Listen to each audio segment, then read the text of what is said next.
நம்ம சிதம்பரத்துல இருந்து வெளியூர்களுக்கு எல்லாம் போறீங்க அப்படின்னா சில பஸ்ஸோட டைமிங்ஸ் எல்லாம் சொல்லியிருக்கேன். சோ மறக்காம வீடியோவை நோட் பண்ணி வச்சுக்கோங்க.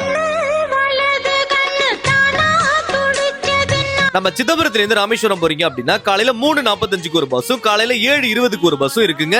நைட்ல 6:30க்கு ஒரு பஸ்ஸும் 9:50க்கு ஒரு பஸ்ஸும் இருக்குங்க. மொத்தமா ராமேஸ்வரம் போறதுக்கு சிதம்பரத்துல இருந்து 4 பஸ் அவைலபிள் இருக்குங்க. நம்ம சிதம்பரத்துல இருந்து பழனி போறீங்க அப்படின்னா கால டைம்ல 6:30க்கு ஒரு பஸ்ஸும் 7:50க்கு ஒரு பஸ்ஸும் 10 மணிக்கு ஒரு பஸ்ஸுமே மொத்தம் 3 பஸ் கால டைம்ல அவைலபிள் இருக்குங்க. ஈவினிங் அண்ட் நைட்ல 5 மணிக்கு ஒரு பஸ்ஸும் நைட் 7:30க்கு ஒரு பஸ்ஸுமே பழனிக்கு அவைலபிள் இருக்குங்க. இந்த பழனி போற பஸ்ல போறவங்க தஞ்சாவூர் திருச்சி திண்டுக்கல் போறதுக்குமே இந்த பஸ்ஸை யூஸ் பண்ணிக்கலாம். சிதம்பரத்துல இருந்து பரமக்குடி போறீங்க அப்படின்னா 8:45க்கு ஒரே ஒரு பஸ் மட்டும் தாங்க அவைலபிள் இருக்கு. நம்ம சிதம்பரத்துல இருந்து மதுரை போறீங்க அப்படின்னா காலையில 6:17க்கு ஒரு பஸ்ஸும் 7:28க்கு ஒன்னும் 8:08க்கு ஒன்னும் 9:15க்கு ஒன்னும் 11:15க்கு ஒண்ணுமே அவைலபிள் இருக்கு. ஈவினிங் அண்ட் நைட்ல 2:40க்கு ஒரு பஸ்ஸும் 3:45க்கு ஒன்னும் 4:30க்கு ஒன்னும் 4:35க்கு ஒன்னும் 5:30க்கு ஒன்னும் 8:04க்கு ஒன்னும் 9:15க்கு ஒன்னும் சொல்லிட்டு டோட்டலா மதுரை போறதுக்கு மொத்தமா 12 பஸ் அவைலபிள் இருக்குங்க. நெக்ஸ்ட் எந்த ஊருக்கு போறதுக்கான bus timing and train timing வேணுமோ மறக்காம கீழ ஒரு கமெண்ட் போட்டுருங்க. இந்த வீடியோ பிடிச்சிருந்தா வீடியோக்கு லைக் பண்ணிட்டு நம்ம சிதம்பரத்தை பத்தின அப்டேட்ஸ் தெரிஞ்சுக்கணும் அப்படின்னா மறக்காம நம்ம சிதம்பரம் TN91 இன்ஸ்டாகிராம் பேஜை ஃபாலோ பண்ணிக்கோங்க.